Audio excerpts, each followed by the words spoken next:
Chapter 15. The Advancing Man. What I have said in the last chapter applies as well to the professional man and the wage earner as to the man who is engaged in mercantile business. No matter whether you are a physician, a teacher, or a clergyman, if you can give increase of life to others and make them sensible of the fact, they will be attracted to you, and you will get rich. The physician who holds the vision of himself as a great and successful healer, and who works toward the complete realization of that vision with faith and purpose, as described in the former chapters, will come into such close touch with the source of life that he will be phenomenally successful. Patients will come to him in throngs. No one has a greater opportunity to carry into effect the teaching of this book than the practitioner of medicine. It does not matter to which of the various schools he may belong, for the principle of healing is common to all of them, and may be reached by all alike.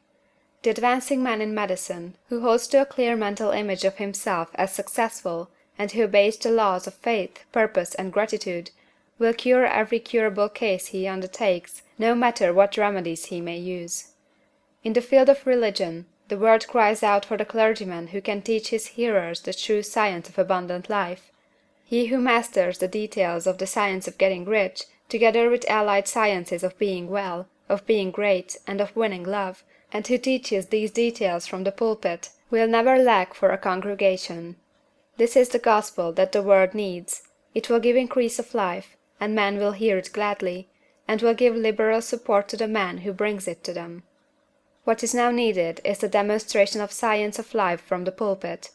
We want preachers who can not only tell us how, but who in their own persons will show us how. We need the preacher who will himself be rich, healthy, great, and beloved, to teach us how to attain these things, and when he comes he will find a numerous and loyal following. The same is true for the teacher who can inspire the children with the faith and purpose of the advancing life. He will never be out of a job, and any teacher who has this faith and purpose can give it to his pupils. He cannot help giving it to them if it is a part of his own life and practice. What is true of the teacher, preacher, and physician is true of the lawyer, dentist, real estate man, insurance agent, of everybody. The combined mental and personal action I have described is infallible. It cannot fail. Every man and woman who follows these instructions steadily, perseveringly, and to the letter will get rich. The law of the increase of life is as mathematically certain in its operation as the law of gravitation. Getting rich is an exact science. The wage earner will find this as true of his case as of any of the others mentioned. Do not feel that you have no chance to get rich because you are working where there is no visible opportunity for advancement, where wages are small and the cost of living high.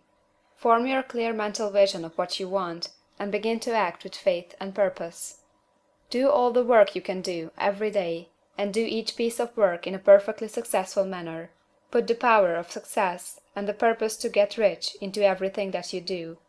But do not do this merely with the idea of currying favor with your employer, in the hope that he, or those above you, will see your good work and advance you. It is not likely that they will do so.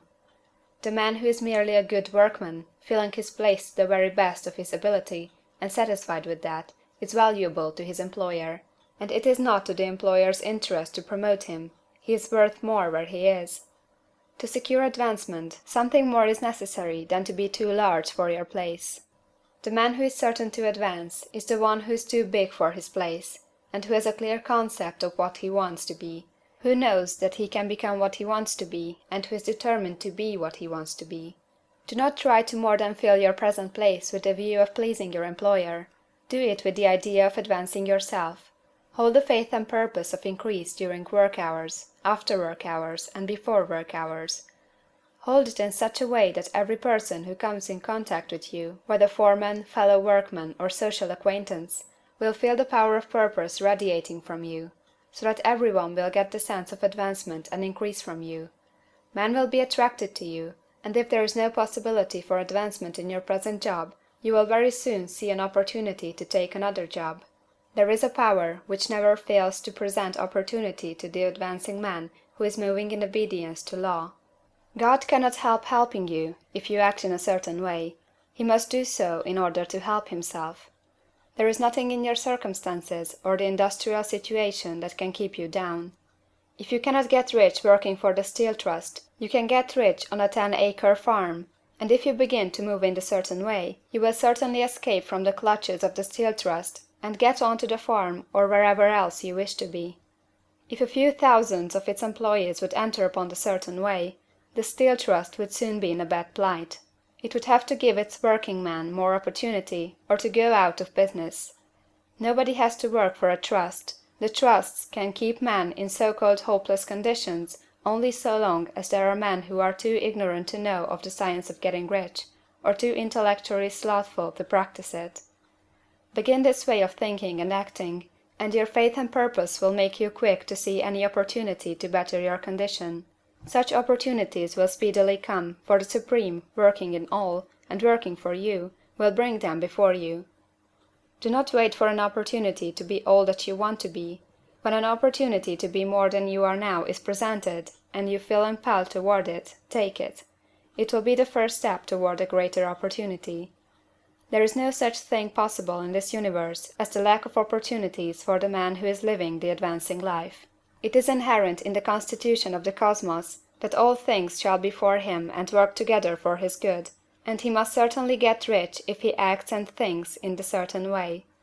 So let wage-earning men and women study this book with great care, and enter with confidence upon the course of action it prescribes. It will not fail.